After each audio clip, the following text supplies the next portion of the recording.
তনুশ্রী। আমার রান্নাঘরে প্রতিদিনের মতন আবার একটা রেসিপি নিয়ে হাজির হয়ে গেছি। আমার রেসিপিটা দেখার জন্য সবাইকে জানাই স্বাগত। আশা করি আপনারা ভালোই আছেন। আজকে রেসিপিটা কি রেসিপি দেখা যাক। আজকে রেসিপিটা হচ্ছে বড় বড় বাটা মাছ আছে, তাই জন্য ভাবলাম আজকে বাটা মাছের ঝাল করি। তাই জন্য দেখুন বাটা মাছটাকে নুন হলুদ মাখিয়ে রেখে দিয়েছি। টমেটো আগে থেকে গ্রেটারে ঘষে রেখেছি, কাঁচা লঙ্কা আর সর্ষে, সাদা সর্ষে কালো সর্ষে একটু বেটে রেখেছি, নারকেল বাটা আর পোস্ত বাটা আছে, হলুদ নুন, সাথে তো কালো জিরে লাগবেই ঝাল মানে। গ্যাস অন করে খালি কড়াই বসিয়ে দিয়েছি। খালি কড়াই গরম হয়ে গেছে। কড়াইতে দিয়ে দেবো সর্ষের তেল।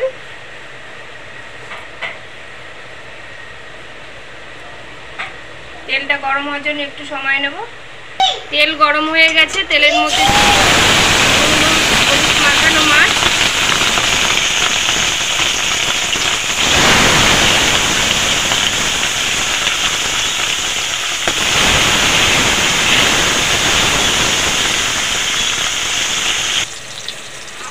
এপিট ওপিট করে লাল লাল করে মাছগুলোকে ভেজে নিয়েছি। মাছগুলোকে এবার তুলে নেব।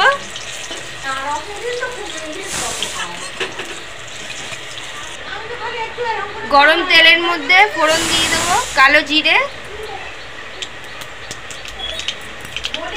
আগে থেকে যে টমেটোটা গ্রেট করে রেখেছিলাম, গ্রেট করা টমেটো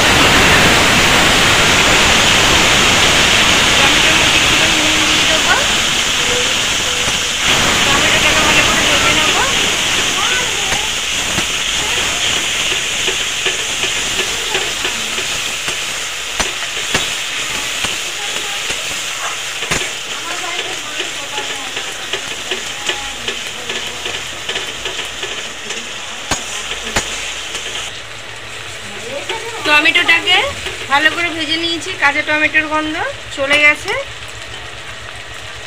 এবার দিয়ে দেবো আগে থেকে যে বেটে রেখেছিলাম সর্ষে কাঁচা লঙ্কা, দু রকম সর্ষে আর কাঁচা লঙ্কাটা দিয়ে দিলাম। তার মধ্যে দিয়ে দেবো নারকেল বাটা আর পোস্ত বাটাটাও।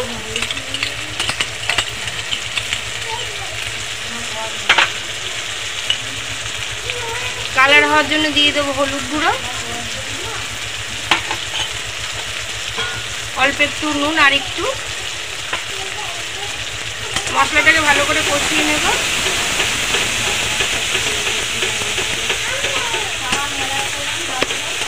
মশলা কষাতে কষাতে মশলা ধোয়া জলটা একটু দিয়ে দেবো, দিয়ে ভালো করে মশলাটাকে ফের কষিয়ে নেব।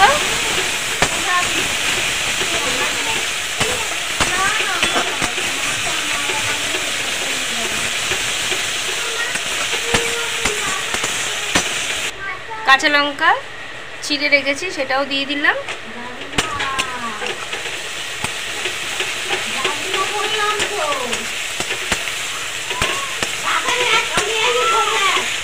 মশলা কষানো হয়েই এসছে, প্রায় মশলা দিয়ে তেল ছাড়তে শুরু করে দিয়েছে। এবার আমি পরিমাণ মতন জল দিয়ে দেবো।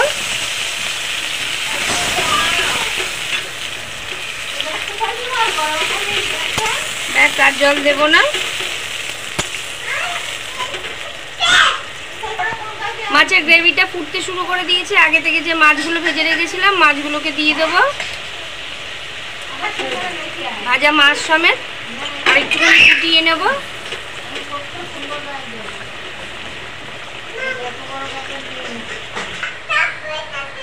মাছ তো ওদিকে হচ্ছে, মাছ দিয়ে দিয়েছি, গ্রেভি সমেত ফুটছে।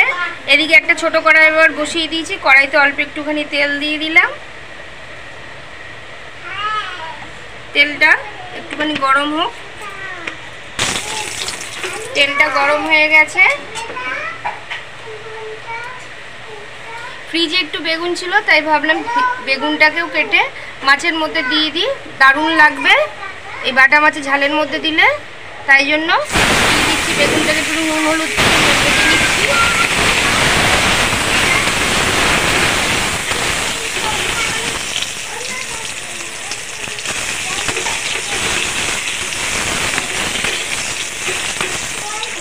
নুন হলুদ দিয়ে বেগুনটাকেও ভেজে নিয়েছি। বেগুনটাকে এবার তুলে দেবো।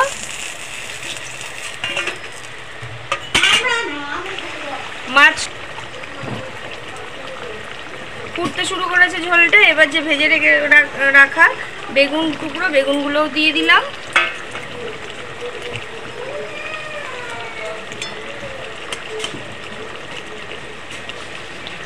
ব্যাস, বেগুনটা দিয়ে একটুখানি ফুটলেই নামিয়ে দেবো। মাছের ঝাল হয়ে গেছে, বাটা মাছের। অনেকে তো সর্ষে বাটা দিয়ে, পোস্ত বাটা দিয়ে করে খেয়েছেন, এরকম নারকেল বাটা দিয়ে করে খাবেন, দারুণ লাগবে। আর সাথে যদি এরকম একটুখানি বেগুন দেওয়া যায় তাহলে তো ঝোলটা পুরোপুরি অন্যরকম টেস্ট চলে আসবে। যদি আমার রেসিপি দেখে ভালো লাগে তাহলে তো আমি বলেই থাকি, রিকোয়েস্ট করি যে একদিনকার আপনারা বাড়িতে করে খাবেন, করে খেয়ে আমাকে একটু কমেন্ট করে জানাবেন। আর ভালোবেসে যেরকমভাবে পাশে আছে পাশে থাকবেন। ভালো থাকবেন, সুস্থ থাকবেন। Thank you.